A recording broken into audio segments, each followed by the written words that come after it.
Olotry teo ihany docteur Lovatina miarabanao. Fa miarabany Kaila dia miarabantsika rehetra mpijery any an-tokantrano. Adinao finaingy sy fara. Sa efa niala tao ambadika tao hoe dia tsy ho anao bonjour tsony.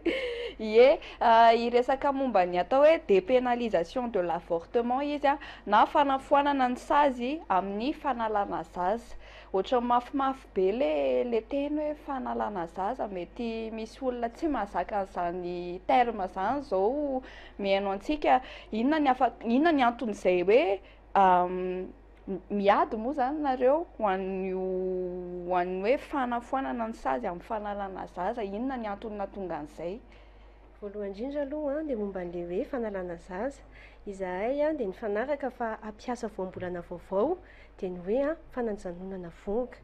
Ny olana manko ny ilay fanalana zaza dia na le teny arany tena ohatran'ny hoe kidina pinina, ohatran'ny hoe tena le zaza zany ny sorony fa zay indrindra fa le hoe fananjanona vohoka dia le olona mitazona an'le vohoka zany no iantefan'le teny, zany hoe fananjanonana vohoka.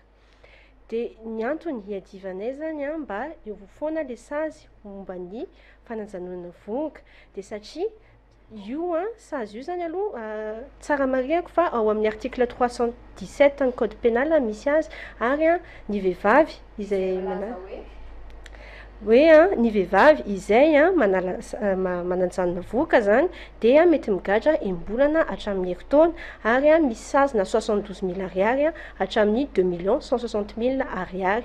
Dia izay olona rehetra tena enjana be mihitsy zany 2 160 000 ariary zany farany ambony indrindra, ary izay nanampy anazy tamin'ny fanajanonana vohoka zay dia miara-migadra daholo. Mitovy ihany zany io ohatran'ireny hoe mpangalatra ireny, ho an'ny mpangalatra sy ny mividy dia mitovy ihany ny manala sy ny manampy manala, dia mitovy ihany ny sazy. Mitovy ihany ny sazy.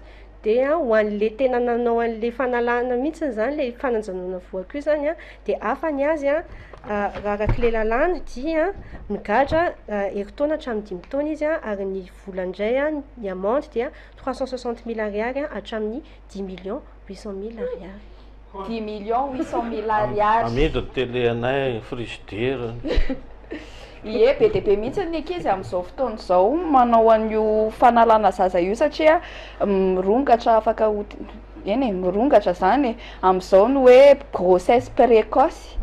Dia nareo zany no mipetraka aiza hoe zany toeranareo anatin'le izy ao anatin'izay hoe nareo ve pour sa contre n'le fanalana zaza, satria misy an'izay cas zay zao hoe ankizy mbola 14 taona dia manala zaza izy antsokosoko any. Mieritreritra aloha izahay fa tsy possible mihitsy, tsy mety mihitsy zany hoe tsy hisy ny hoe pour l'avortement satria tsy zavatra mahafinaritra ny le fanajanonana vohoka, marary le izy ary psychologiquement ara-tsaina le izy misy impact zany. Fa ny anay dia mitady izahay ny anafoanana le sazy satria voalohany indrindra raha foana le sazy dia misy toerana zany manokana ahafantarana hoe ato dia manao an'ilay fananjanonana vohoka, mba tsy hisy intsony ny atao hoe avortement non sécurisé, izany hoe manaonao foana fitaovana tsy manara-penitra no ampiasaina, toerana tsy manara-penitra tsy madio tsara no misy dia izay zany no tokony ho vokatry ny fanafoanana an'ilay sazy malalaka, fantatra hoe aiza no tokony handeha ary tsy menatra ny handeha any amin'izay tokony aleha rehefa hanao le izy. Hitako eo amin'ny sary eo zao hoe avortement pour ou contre la dépénalisation dia amin'ny 3 Jona izy io, aiza ho aiza inona ny zavatra mitranga ao? Io amin'ny faha-3 Jona io eo amin'ny maison Jean Laborde misy azy eo Andohalo, eo akaikin'ny fiangonana katedraly Andohalo. Izy io zany dia ady hevitra na débat, dia misy olona efatra no natsoinay zany mba hiady hevitra momba an'izy io, dia ny docteur Coul Roger izay sénateur, madame Mireille Rabenour izay sénatrice taloha, docteur Eric Andrianasolo izay président ny ordre national des médecins, ary farany général Ramakavelo. Izy ireo zany no hiady hevitra momba le hoe pour ou contre la dépénalisation zany hoe manaiky satsia le fanalalana fanafoanana an'le sazy. Nareo zany a médiateur fotsiny ao anatin'izay zavatra rehetrarehetra izay fa tsy maka position anatin'le izy satria ny olona mankony a matetika sahirana be foana amin'io zavatra io hoe ahoana ny fipetraky ny fanjakana, ahoana ny fomba fipetraky ny fivavahana, ahoana ny fomba fipetraky ny malagasy ao anatin'le izy. Zay mihitsy no nisafidianay ireo paneliste ireo satria zareo dia samy avy amin'ny misy mandala malagasy, misy ny resaka hoe fitsaboana kokoa, zay zany ny tena nisafidianay an'le paneliste. Fa raha izay manokana dia efa mazava ny anay fa izahay dia pour la dépénalisation. Raha ohatra ka anao fanentanana farany ary ianao atongavan'ny olona n'io événement anankiray io izay inoko fa afinaritra dia tena afinaritra tokoa satria sambany angamba vao misy débat ohatran'io eto Madagasikara.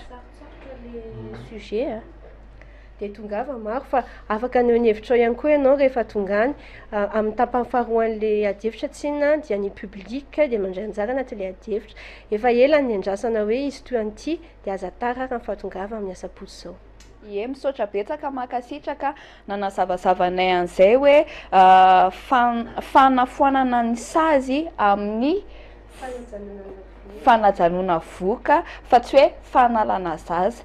Dia asaina zany sika ho avy amin'io fa 3 ny volana Jona eny amin'ny Maison Jean Laporte